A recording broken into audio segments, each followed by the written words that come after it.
अब यहाँ पर आप देख रहे हैं कंपनी लॉ का पेपर, जो कि 3rd सेमेस्टर वाले विद्यार्थियों के लिए है। यहाँ पर पेपर का कोड भी आप देख रहे हैं, NEP के ही एग्ज़ाम से रिलेटेड है ये, यानी जो पेपर होने वाला है आपका दिसंबर में, वही सेम टू सेम दिया हुआ है। तो यहाँ पर लिखा है attempt questions from all sections as per instruction, सभी खंडों से निर्देशानुसार प्रश्न हल कीजिए। 75 मार्क्स का पेपर है।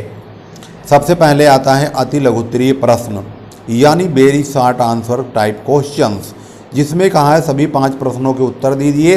प्रत्येक प्रश्न 3 अंकों का है। अधिकतम 75 शब्दों में अति लघुत्तर जो है अपेक्षित है, यानी 75 वर्ड से ज़्यादा भी लिख सकते हैं, थोड़ा बहुत तो ज़्यादा हो जाता है।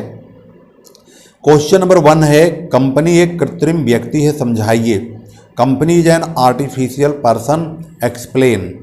क्वेश्चन नंबर 2 देखेंगे तो explain the meaning of authorised capital and subscribed capital, अधिकृत पूंजी और अभिदत्त पूंजी का अर्थ समझाइए। क्वेश्चन नंबर 3 है, what is the limit of borrowing for a company, यानी ये कंपनी को ऋण लेने की क्या सीमा है। क्वेश्चन नंबर 4 है, by whom are the first director of a company appointed. दूसरा है, कंपनी के प्रथम संचालकों की नियुक्ति किसके द्वारा की जाती है। क्वेश्चन नंबर 5 को देखेंगे तो यहां पर है, what can when can a company be dissolved, यानी ये कंपनी का विघटन कब किया जा सकता है। इसके बाद आता है सेक्शन बी, जिसमें लघुत्तरीय प्रश्न है। इनमें 3 प्रश्नों में से किन्हीं 2 प्रश्नों के उत्तर दीजिए। प्रत्येक प्रश्न 7.5 अंकों का है। अधिकतम 200 शब्दों में लघु उत्तर अपेक्षित है, यानी अधिकतम 200 शब्दों में आप इसको लिख सकते हैं। 200 शब्दों से थोड़ा बहुत ज़्यादा हो जाए कोई दिक्कत नहीं है। क्वेश्चन है इसका number 6, how is a company registered, company का पंजीकरण किस प्रकार से होता है। 7वां प्रश्न है, प्रभार का पंजीकरण न कराने पर क्या परिणाम होता है, यानी what are the consequences on non registration of a charge. इसके बाद आता है नंबर 8, under what conditions a director can be removed, निदेशक को किन किन दशाओं में हटाया जा सकता है। क्वेश्चन नंबर नेक्स्ट अब आता है सेक्शन सी से अटैच होकर के। तो सेक्शन सी में कौन सा प्रश्न पूछा गया है उसको ध्यान से देखते हैं। इसमें कहा है, निम्नलिखित 5 प्रश्नों में से किन्हीं 3 प्रश्नों के उत्तर दीजिए। प्रत्येक प्रश्न 15 अंकों का है। विस्तृत उत्तर अपेक्षित है।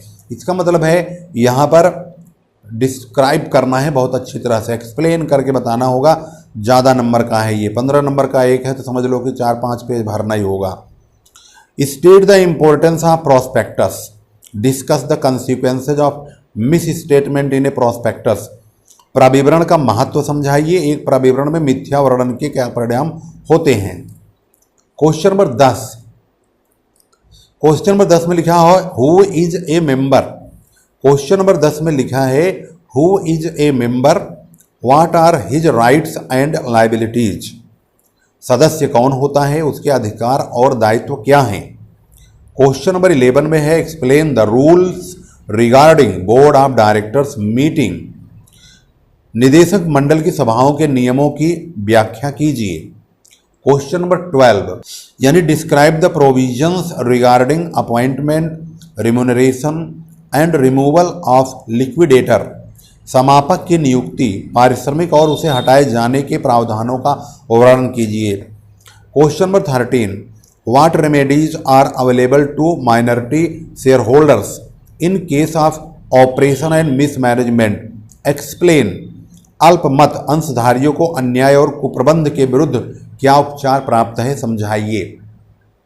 यहाँ पर आपका संपूर्ण प्रश्न क्वेश्चन नंबर 13 तक हो गया कंप्लीट। और यह प्रश्न ज़्यादातर आपको इसमें हेडिंग का प्रयोग करेंगे।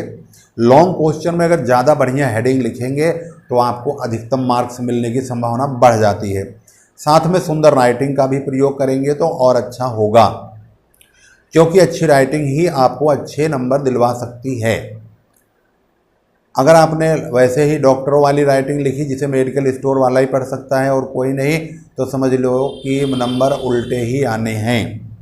और दूसरा नंबर, आपको अच्छी तरह से हेडिंग पर फोकस करना है और उसी हेडिंग के द्वारा ही, उसी हेडिंग के सहारे से आपको 2-3-4 लाइन मेंटेन करनी होगी।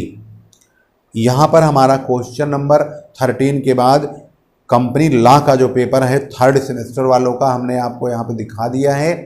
और अगली वीडियो में हम किसी दूसरे प्रश्न पत्र को आपके सामने लाएंगे।